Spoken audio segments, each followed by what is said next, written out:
Bonjour à tous. Alors cette vidéo pour connaître l'essentiel sur le phénomène des éclipses. Alors cette vidéo fait suite à la vidéo sur la lumière où on parlait des ombres et il est préférable effectivement d'avoir consulté la vidéo sur les ombres pour bien comprendre la vidéo sur les éclipses. Alors tout d'abord une éclipse, qu'est-ce que c'est?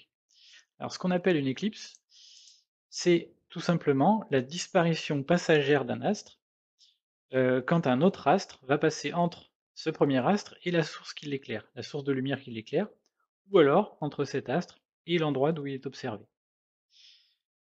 Alors nous allons nous intéresser aux éclipses qui concernent le Soleil et la Lune. Donc, il va exister deux sortes d'éclipses. Les éclipses de Soleil.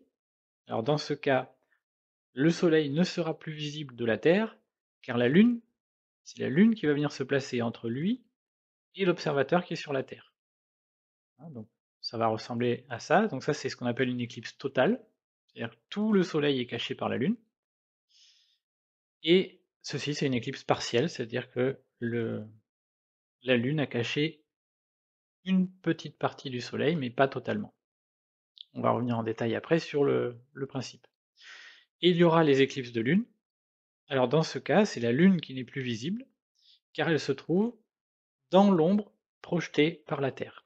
Effectivement, comme la Terre est éclairée par le Soleil, derrière elle, il va y avoir une zone d'ombre, et il y aura une éclipse de Lune quand la Lune va rentrer dans cette zone d'ombre.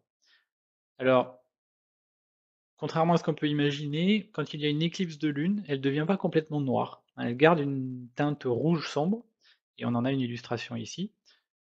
Voilà, et c'est pareil, on va revenir en détail sur le, le fonctionnement de ces éclipses et sur ce qu'on observe.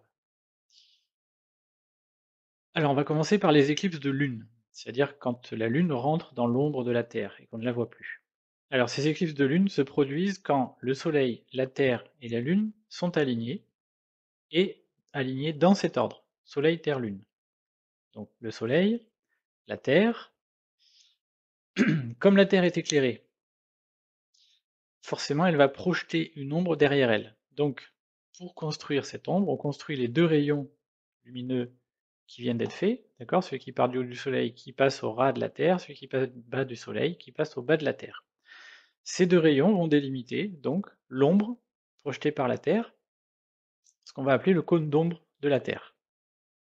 Donc la Terre ne va pas projeter que ce cône d'ombre, elle va projeter aussi deux zones de pénombre sur les côtés de la zone d'ombre. Hein, cette zone de pénombre est obtenue en traçant les deux rayons qui se croisent ici. Si vous voulez plus de détails ou d'explications, vous allez voir la vidéo sur la lumière et les ombres. Et donc la Lune, qui tourne autour de la Terre, dans son trajet, va rentrer progressivement dans la zone de pénombre. Donc elle va être un petit peu moins éclairée. Ça se voit pas trop pendant une éclipse réelle. Ce qu'on va vraiment bien observer, c'est son entrée dans le cône d'ombre. Parce que là, effectivement, il y a toute une partie de la Lune qui ne recevra plus du tout de lumière. Donc ça, c'est l'entrée de la Lune, voilà, dans le cône d'ombre, c'est le début vraiment de l'éclipse. Puis après, la Lune va être entièrement dans le cône d'ombre. Là, c'est le moment de l'éclipse totale.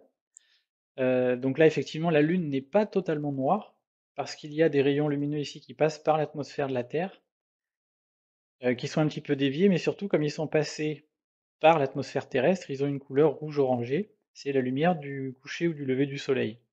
Et ces rayons lumineux vont éclairer légèrement la Lune et vont lui donner cette couleur rouge-orangé qu'on trouve pendant les éclipses totales. La Lune va continuer son chemin, va progressivement sortir du cône d'ombre. Donc là, on va voir la situation inverse de l'entrée, et petit à petit, va ressortir dans la pénombre pour revenir en pleine lumière. Donc là, on a voilà le cycle complet de l'éclipse euh, de Lune. Alors en vrai, voilà ce que ça donne. On a au centre la Lune orangée, hein, on voit bien cette couleur, donc ça c'est le moment de l'éclipse totale. Et de chaque côté, on a superposé la Lune à son entrée dans le cône d'ombre et à sa sortie. Et donc on voit bien finalement, on peut même imaginer la forme de l'ombre de la Terre, hein, en prolongeant un petit peu le disque ici. Et ça a permis aux anciens déjà de supposer que la Terre était effectivement ronde, puisqu'elle projetait une ombre qui était ronde. Donc voilà à quoi ça ressemble lors d'une vraie éclipse totale de Lune. Donc bien se rappeler, pour l'éclipse totale de Lune, il faut que Soleil, Terre, Lune soient alignés. Et donc c'est la Lune qui rentre dans l'ombre de la Terre, donc elle n'est plus éclairée, on ne la voit plus, c'est une éclipse de Lune. Alors sur une simulation, voilà ce que ça donne. Donc la Lune tourne autour de la Terre, ici le Soleil serait en bas de l'écran, hein, on voit le reflet sur la Terre. Donc là on voit la Lune qui est rentrée dans la pénombre, et qui maintenant rentre dans l'ombre de la Terre, va complètement disparaître. Donc maintenant elle poursuit son chemin dans l'ombre, c'est l'éclipse totale, et petit à petit va ressortir de la zone d'ombre et réapparaître, et c'est la fin de l'éclipse.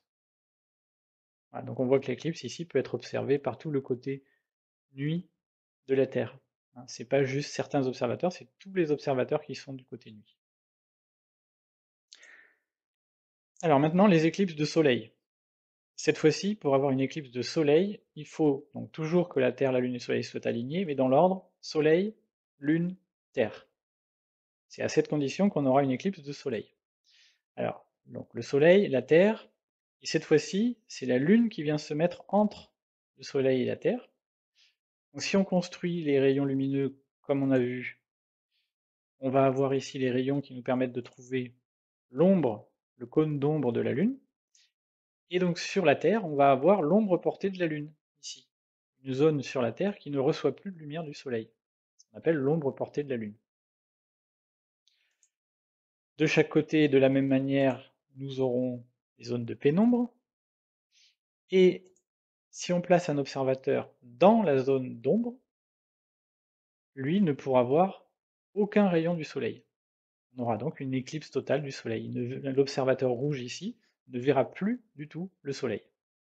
Maintenant, donc là voilà à quoi ça peut ressembler, hein, le disque de la Lune masque complètement le disque du Soleil.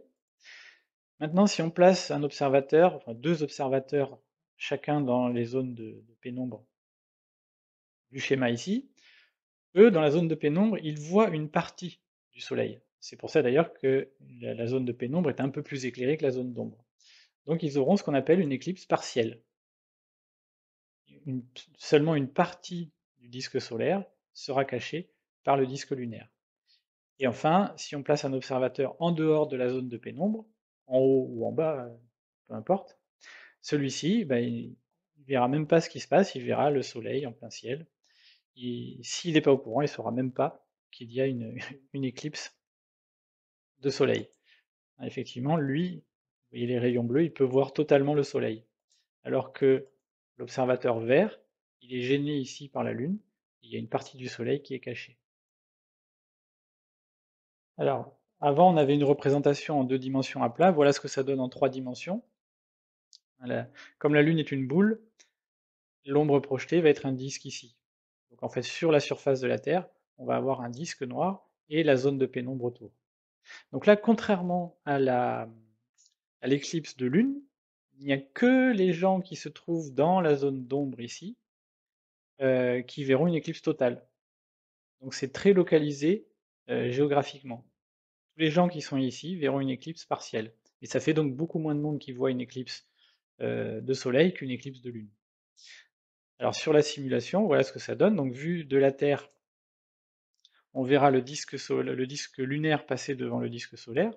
Alors on a la chance sur Terre, c'est que la Lune est environ 400 fois plus petite que le Soleil, mais elle est aussi 400 fois plus proche. Donc leurs disques, vus de la Terre, ont à peu près le même diamètre.